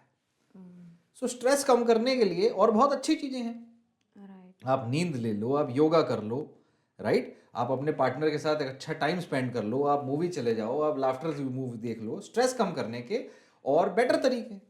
हम सिर्फ वाइन पी के क्यों स्ट्रेस कम करना है? या कोई कहेगा उसमें बिकॉज वो अंगूर से बनती है तो एंटीऑक्सीडेंट है। तो एंटीऑक्सीडेंट्स के और भी सोर्सेस हैं, और सोर्सेस से ले लो एंटीऑक्सीडेंट। Good for skin भी बोलते हैं इसीलिए good for skin. Point is that look, there are benefits and side effects of everything. You have to choose कि मेरे लिए उस ऐसी चीज जो उसके साइड इफेक्ट्स ना हो, हम वो लें, राइट। या अगर हम साइड इफेक्ट वाली चीज ले रहे हैं तो उसका कारण हमें पता हो कि भाई मैं दारू पी रहा हूं तो मुझे पता है कि मैं रिस्क ले रहा हूं, बट ठीक है, मैं रिस्क ले रहा हूं, मुझे पता है। अगर मैं गाड़ी 120 स्पीड में चला रहा हूँ, 140 में चला रहा हूँ, तो मुझे पता है रिस्की है, लेकिन मैं रिस्क ले रहा हूँ। जिम्मेदारी आपकी है, आपकी मर्जी, आप चलाओ, बट आपको पता होना चाहिए ना कि वो रिस्की है। सीधी बात है। Sir, any superfood you will suggest as a cardiologist? There is no superfood apart from water. Okay. Water is a superfood.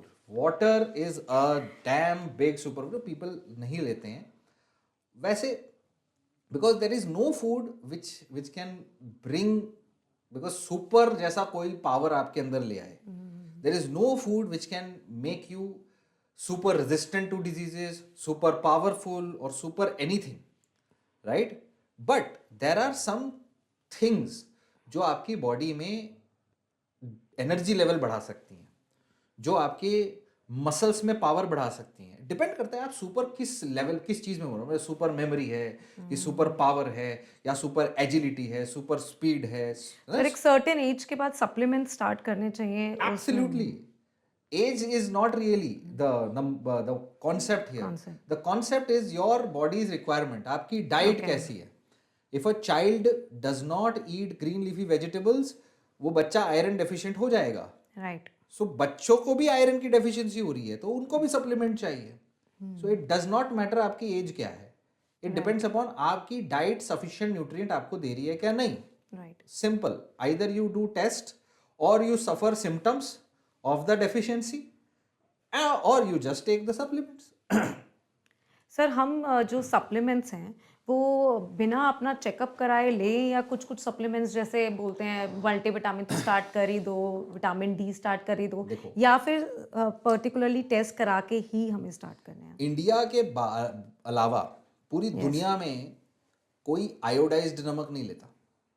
Okay. है ना. इंडिया के अंदर एक समय था जब पूरी इंडिया के हेल्थ केयर सिस्टम ने सोचा कि सब आयोडीन डेफिशिएंट हो रहे हैं, सब ज्यादातर लोग गॉइटर हो रहा है, तो सारे नमक को ही आयोडाइज कर दिया जाए.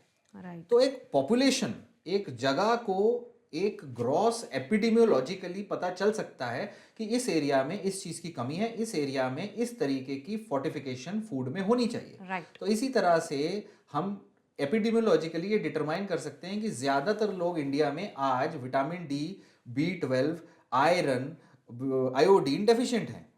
तो ऐसे में आपको आयोडाइज्ड नमक लेना चाहिए, या आयोडीन रिच फूड खाना चाहिए, या आप विटामिन B12 का सप्लीमेंट ले लो, या ऐसा खाना ले लो, चावल ले लो, तेल ले लो जो फोर्टिफाइड हो, जिसमें B12 डाला हो, या तो धूप में बैठ जाओ, या विटामिन डी ले लो.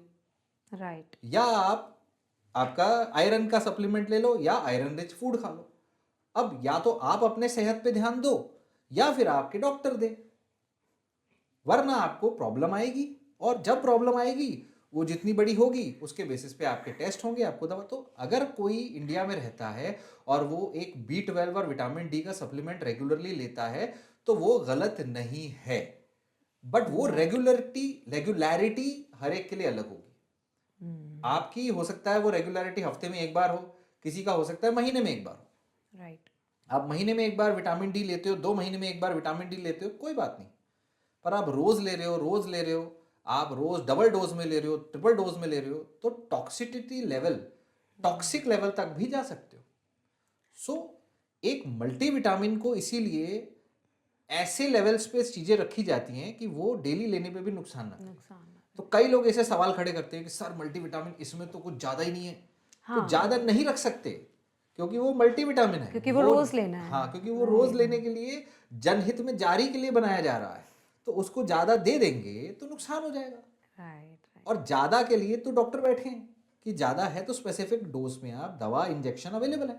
राइट. ये सर एयर पोल्यूशन बहुत ज़्यादा इंक्रीज हो रहा है, तो एयर पोल्यूशन से हमारे हार्ट हेल्थ पे कितना असर पड़ता है? बहुत ज्यादा.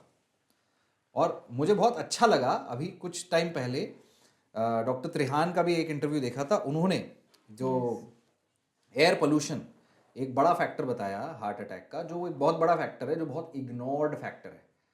तो बच्चे भी हैं जो लिटरली चाहे साल के 2-3 महीने ही सही, बट इतने पोल्यूशन में रह रहे हैं. राइट. 2-3 महीने, 4 महीने आप इतने हैवी पोल्यूशंस में उसी जगह पे खेल रहे हो. और ये पोल्यूशन आज इतना बड़ा है जो हर साल बढ़ रहा है. और ये कुछ एरियाज में तो पूरे साल रहता है. आप अगर कुछ एरियाज में इंडस्ट्रियल एरियाज हो गए, या कुछ एरियाज जहाँ बहुत हैवी ट्रैफिक्स होता है, ट्रैफिक सिग्नल के पास बहुत हैवी पोल्यूशन होता है, बच्चे वहाँ लिटरली खेलते हैं, दौड़ते हैं. सो ऐसा नहीं है कि सिर्फ हार्ट पे डैमेज हो रहा है. It's a general damage, inflammation to your skin, to your hair, to your lungs. आप जो बच्चे रोड साइड खेलते हैं उनकी स्किन देखो, आप उनके बाल देखो, तो देखने से समझ में आता ना कि वो गर्म पे डैमेज, गर्माहट है, वहाँ हीट है, वहाँ बेंजीन है, वहाँ कितने सारे टॉक्सिक प्रोडक्ट्स हैं हेवी लिटरली। मेटल्स हाँ, एंड हेवी मेटल्स हैं, आपके घर के अंदर भी होते हैं वो। जो इंडोर पोल्यूशन पे भी मेरा एक वीडियो है, उस पे भी घर के अंदर भी बनता है, तभी तो एग्जॉस्ट की जरूरत होती है, तभी हम एग्जॉस्ट का यूज करते हैं, वरना घर के अंदर भी बहुत पोल्यूटेंट्स हम पैदा करते हैं, और घर के अंदर से भी कुकिंग से भी पोल्यूशन फैलता है, बट वो एक नेसेसरी ईविल है, हमें वो करना पड़ता है, राइट। कारों से वो होता है, वो एक इंपॉर्टेंट चीज है। तो सवाल ये नहीं है कि पोल्यूशन क्यों हुआ, कैसे कम होगा, वो आपके और मेरे हाथ में नहीं है। सवाल ये है कि आपके अंदर जाने वाला पोल्यूशन आप कम कर सकते हैं या नहीं। राइट। आप उसे रोक सकते हैं एक सिंपल मास्क से, सिंपल चेक करने से कि मेरे एरिया में आज पोल्यूशन कैसा है। 200 से ऊपर, 200 से ऊपर अगर पोल्यूशन है तो बाहर जाके मत खेलो, बच्चों को मत खिलाओ, बहुत सिंपल है, या मास्क पहन के खिलाओ। 400 से ऊपर घर से मत निकलो, क्योंकि pollution is very bad for your body. And inside air purifiers, are they? They are We good, should, yes, depending yeah. Upon आपके एरिया में पोल्यूशन कितना Pollution है। कितना? अब साल भर तो हम भी अपने घर में एयर प्यूरिफायर नहीं नहीं चलाते, चलाते हैं। तो जब बाहर पोल्यूशन ज्यादा है तब आपको खिड़कियां दरवाजे बंद करके घर में एयर प्यूरिफायर चलाना पड़ेगा। राइट। आपको या तो नाक के अंदर जाने वाली एयर को आप मास्क से क्लीन करें, या कमरे में अंदर एयर प्यूरिफायर रख के कमरे की एयर को क्लीन करें। एंड ऑब्जेक्टिव है कि पोल्यूशन अंदर कम जाए, राइट। बस। एब्सोल्युटली सर, एक तो एयर पोल्यूशन हो गया और दूसरा स्मोकिंग। अब एयर पोल्यूशन के साथ साथ कुछ लोग वेप एंड स्मोकिंग भी बहुत ज़्यादा करते हैं। वेपिंग का क्या इफेक्ट है? बिकॉज वेपिंग आज की डेट में बहुत कूल मानी जाती है and Gen Zs are vaping like anything. मतलब वो तो हर समय हाथ में है, एंड वेप से तो दे से कि इससे तो कुछ नहीं होता, इसमें थोड़े ना बहुत ज़्यादा निकोटिन है। लिटरली हम हॉस्पिटल में ऑक्सीजन देते हैं ना, राइट। ऑक्सीजन भी अगर किसी को रिक्वायरमेंट से ज़्यादा दे दो, सो वो भी आपके लंग्स में इन्फ्लामेशन कर देती है। एग्री। ऑक्सीजन, और वो लो डोज में दे दो तो वो लिटरली हिली एरिया वाला फील दे देती है कि वाह क्या ताजी हवा है। सो ऑक्सीजन भी एक लेवल से ऊपर नुकसान करती है। तो किसी भी प्रकार का धुआं हो, चाहे उसमें टोबैको नहीं है, चाहे उसमें कुछ भी नहीं है, वो चीज धुआं है, थोड़ी गर्म है, या उसके अंदर जो केमिकल्स हैं वो भी अंदर जाके नुकसान ही करेंगे, इन्फ्लामेशन ही करेंगे। सो वेपिंग या कोई भी धुआं आपके लो डोज इन्फ्लामेशन कॉज करता है, और लंबे समय में आपकी सांस की नलियों को और उधर से अंदर खून में जाके इन्फ्लामेशन करेगा। और हर इंसान अलग अलग सेंसिटिव होता है। राइट। हर इंसान का, कोई इंसान जब 4 लोग सीढ़ी चढ़ते हैं तो चारों में से एक होता है जो बहुत हाफता है, एक होता है जो उसको कुछ भी नहीं हुआ, दूसरा होता है जो 10 मिनट तक थक जाता है। तो हर इंसान की अपनी कैपेसिटी है। हर इंसान पोल्यूशन को अलग लेवल पे झेल सकता है, किसी को ज़्यादा डैमेज करता है, किसी को कम डैमेज करता है। ये भी डिपेंड करता है आप स्पेक्ट्रम पे कहाँ हो, कहाँ? आप कितना वो डैमेज झेल सकते हो, आपकी खून की नसें, आपकी सांस की नसें कितनी मोटी हैं कि भाई मैं वो चीज़ें झेल सकता हूँ। So it depends upon how healthy you are. नहीं हेल्दी एक बीमार आदमी, एक सिंपल उसको हाथ लगाओ तो दर्द हो गया, तो वो आपकी सेंसिटिविटी कम हो जाती है। उसके ऊपर आप उसको पोल्यूटेड एयर दे दो, आप उसको वेप दे दो, आप उसको स्मोक दे दो, दारू दे दो, तो वो टाइम पर उसको 10 गुना ज़्यादा डैमेज होगा। And vaping and smoking, sir, can it affect our fertility also? Obviously अगर कहीं भी इन्फ्लामेशन हो रहा है और वो चीज़ खून में जा रही है, अगेन देखो कई बार क्या होता है, हम इसको बहुत जनरलाइज ले लेते हैं कि अगर हार्ट अटैक हुआ है तो तुम्हारी स्मोकिंग की वजह से हुआ होगा। भाई एक बड़ा फैक्टर है बड़ा फैक्टर है। कि आप स्मोकिंग करते हो 3 साल, 2 साल, 5 साल, बड़ा फैक्टर है। बट उसके साथ एक बड़ा फैक्टर है आप एक्सरसाइज कर रहे थे कि नहीं कर रहे थे, राइट। आर्मी वाले कई उस हिमालयों में रहते हैं, वहाँ पे स्मोक करते हैं पर रोज दौड़ते हैं, उनको अटैक नहीं होता। तो यही सोच के आप स्मोक करते हो पर आप दौड़ते नहीं, राइट। वहाँ पर वो हेल्दी खाना खाते हैं, आप जंक खाते हो। तो एक फैक्टर नहीं है, कॉम्बिनेशन ऑफ फैक्टर्स होते हैं, और कॉम्बिनेशन ऑफ फैक्टर्स हर इंसान में आपकी स्पेक्ट्रम पे आप कहाँ हो उस पर इफेक्ट करेगा, राइट। सो हमें ये देखना होता है कि हम सही और गलत कितना कर रहे हैं, और उस तराजू पे तोला जाता है कि आपका रिस्क कितना है। सो वे क्या है, एक फैक्टर हो जाए, आप स्मोकिंग करते हो तो ऑब्वियसली बंद करना चाहिए, बट एट लीस्ट आप दूसरा कुछ करो उसको काउंटर करने के लिए। हेल्दी हो जाओ, दौड़ो भागो, उसको कम करो, बंद करो स्मोकिंग। Right, absolutely. आज की डेट में स्ट्रेस, बर्नआउट और डिप्रेशन इतना बढ़ गया है, आई थिंक पेयर प्रेशर इतना ज़्यादा है जिसकी वजह से ये कूल दिखाने के लिए वेपिंग और ये सब का चलन बहुत ज़्यादा हो गया है। And does depression and things affect our heart health also, our gut health also? Obviously, obviously they will. Depression, आप बात करना चाहते हो या नहीं किसी से, आप एग्ज़ाम देना चाहते हो या नहीं, आज आप काम पे कैसे परफॉर्म करोगे, आप अगले महीने कितने पैसे कमाओगे, आप राइट। कितने अच्छे एग्ज़ाम दोगे, ये सब आपके मूड पे डिपेंड करता है। आपका मूड अच्छा है, आप अच्छा फील कर रहे हो, तो आप अच्छे से करोगे।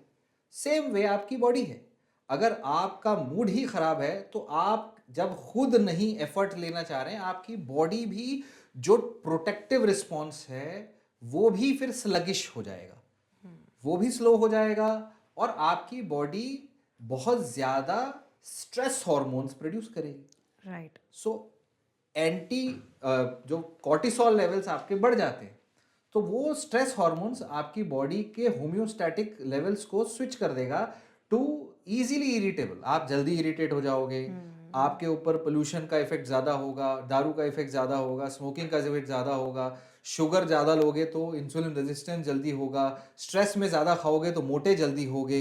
सो those are the key factors, जिसलिए हमें एक बेसलाइन जरूर लेना चाहिए कि भाई मेरे लिए गो टू स्ट्रेसर होगा, स्ट्रेस होगा तो मैं क्या करूँगा, मुझे स्ट्रेस को हटाने के लिए फर्स्ट ऑप्शन क्या है, बेस्ट ऑप्शन क्या है, हेल्दीएस्ट क्या है। हेल्दीएस्ट तुम्हारे पास अवेलेबल ही नहीं है तो दूसरा लो, पर कुछ तो करना पड़ेगा। You can not be in depression और you can not be feeling low all the time. You have to, आपको अपने आप को ऐसे लोगों के साथ सराउंड करना है जो आपकी केयर करते हैं। अगर कोई आपकी केयर करता है वो आपको उदास नहीं रहने नहीं देगा, रहने देगा, एब्सोल्युटली वो एग्री। करेगा जैसा भी उसको चाहिए, साम दाम दंड भेद जो भी करना है, एंड ऑब्जेक्टिव इज कि आप खुश हो जाओ। सेम वे, आप अगर नहीं खुश होते हो, एक दिन, 2 दिन, एक महीना, वो एक महीना आपकी बॉडी में जितना डैमेज होगा वो बाकी सबसे ज़्यादा है। राइट। अभी सर पीछे वायरल इन्फेक्शन बहुत ज़्यादा था और फीवर 104 105 तक जा रहा था लोगों का। एंड उस पे एक बहुत अच्छा वीडियो आया था जो मैं आपसे शेयर करूँगी कि पानी के अंदर, गरम गरम पानी के अंदर अपना पैर रखो और ऊपर से गरम गरम पानी सिप करो, ठीक है। एंड हमने सुना है हमेशा फीवर के केसेस में तो आपको ठंडे पानी के पट्टियाँ करनी चाहिए ऊपर से। एंड उसमें वो कह रहे थे कि गर्म पानी के अंदर पैर रखो और गर्म पानी सिप करते रहो। सो ये दो कॉन्ट्राडिक्टरी चीज़ें कैसे? देखो ऐसा है, आप घर में दूध उबालते हैं, बच्चे को देते हैं, ज़्यादा गर्म हो गया तो क्या करते हैं, उसको और ठंडा ठंडे करेंगे। पानी में डाल देते हैं, हाँ। राइट। सो इसी कॉन्सेप्ट पे एक ज़माने में लोगों ने ठंडी पट्टी करनी शुरू कर दी कि सर पे ठंडी पट्टी कर लो, शायद बुखार उतर जाए, बुखार तो उतर उससे जाएगा। बुखार उतरता है। पर ज़्यादा ठंडे कर दो तो कई लोग कांपने लग जाते हैं, कई लोगों को साइड इफ़ेक्ट हो जाता है। तो एक ज़माने से बुखार जैसी चीज़ को मैनेज करने के ऑब्जर्वेशनल एक्सपेरिमेंटेशंस होते रहे हैं। सो राइट। किसी भी पानी में अगर आप पानी में डालते हैं, तो पानी में जब आप गर्म पानी में डालें या ठंडे पानी में डालें, आपकी बॉडी से हीट अगर आपकी बॉडी में ज़्यादा है, उस पानी में कम है, तो वो पानी उस हीट को ले लेगा। खौलते हुए पानी में डालोगे तो खौलते हुए पानी में खौलते में तो डाल ही नहीं सकते, वो उबलते पानी में आप डाल दोगे तो पैर जल पैर जल जाएंगे। जाए। तो खौलते पानी में नहीं, 40 40 40 समथिंग 40 40 50 समथिंग डिग्रीज यस में उन्होंने डिग्रीज बोला में। था। हाँ। तो वो 40 डिग्री या जो भी डिग्री में आप डाल दो, वो पानी लगातार तो नहीं बर्न हो रहा ना, वो तो एनवायरनमेंट है, वो पानी उसको ले रहा है, आधे घंटे में वो 40 से 30 हो जाएगा और वहां से वो हीट ले लेगा। पॉइंट इज कि क्या वो एक सोल्यूशन है? नहीं, बट क्या कुछ लोगों को उससे आराम मिलेगा? मिल सकता है। पॉइंट इज कि ये कोई लॉजिक नहीं हुआ फीवर को तोड़ने का। राइट। फीवर को तोड़ने के लिए आप कुछ नहीं भी करते हो, केवल नॉर्मल पानी पीते हो, तो भी फीवर आपका पानी से ही टूट जाता है। या बिना कुछ किए भी आराम से सोए रहते हो तो देखते हो 2-3 घंटे में उतर गया बुखार, 4 घंटे में उतर गया। किसी का नहीं उतरता है, वो दवा लेके उतार लेता है। राइट। सो यहाँ पर इस तरीके का डर कि पैरासीटामॉल ले ली, तो हाँ, तुम्हारा लिवर एक गोली में डैमेज हो जाएगा। राइट। इससे बुरी दवा नहीं है। एक काम करो, पानी में कूद जाओ। एक काम करो, पानी में पैर डाल लो। एक काम करो, उसमें लेट जाओ। ये नहीं काम कर रहा तो सेकंड लेवल ये है, थर्ड लेवल ये है। फिर एक मैं काढ़ा दे रहा हूँ, कुल गलती से भी एक पैरासीटामॉल ले, अरे भाई डर क्यों रहे हो? वो दवा है, वो ऐसी दवा है जो दुनिया भर में ओवर द काउंटर दी जाती है। राइट। ओवर द काउंटर उसी दवा को दिया जाता है जिसकी सेफ्टी प्रोफाइल ज्यादा होती है। अब अगर ऐसे लोग हैं जो उस दवा का मिसयूज कर रहे हैं, मिसयूज करने से किसी का लिवर डैमेज हो रहा है। अब हल्दी हल्दी हल्दी खाने से लिवर डैमेज हो रही है, तो क्या हल्दी खराब हो गई? नहीं। नहीं। अब आप हल्दी को मिसयूज करोगे और वो ज़्यादा ले लोगे, उसके बनाई हुई करक्यूमिन की दवा ज़्यादा ले लोगे, अननेसेसरीली खाओगे, उससे लिवर डैमेज होगा, आपकी गलती। वैसे ही पैरासीटामॉल एक दवा है जो प्रिस्क्रिप्शन पे मिलनी चाहिए, डॉक्टर की गाइडेंस में लेनी चाहिए। डॉक्टर देता है 2 दिन के लिए, 4 दिन के लिए, लोग रोज लेते हैं तो लिवर डैमेज हो जाता है। तो वो गलती पैरासीटामॉल की नहीं है। राइट। प्रेग्नेंट लेडीज के लिए सबसे सबसे सेफ safe, दवा है yeah. पैरासीटामॉल। एब्सोल्युटली। बच्चे को जो गलत अफेक्ट नहीं करती है, पेन हो जाए, उसको बुखार हो जाए, पैरासीटामॉल ही दी जाती है। पैदा नहीं हुए बच्चे का लिवर नहीं खराब होता, तो आपका कैसे हो जाएगा एक गोली से? Right, I think thank you so much doctor Param, आपने इतने सारे मिथ्स बस्ट करे हैं। The conversation was too good, thank you so much.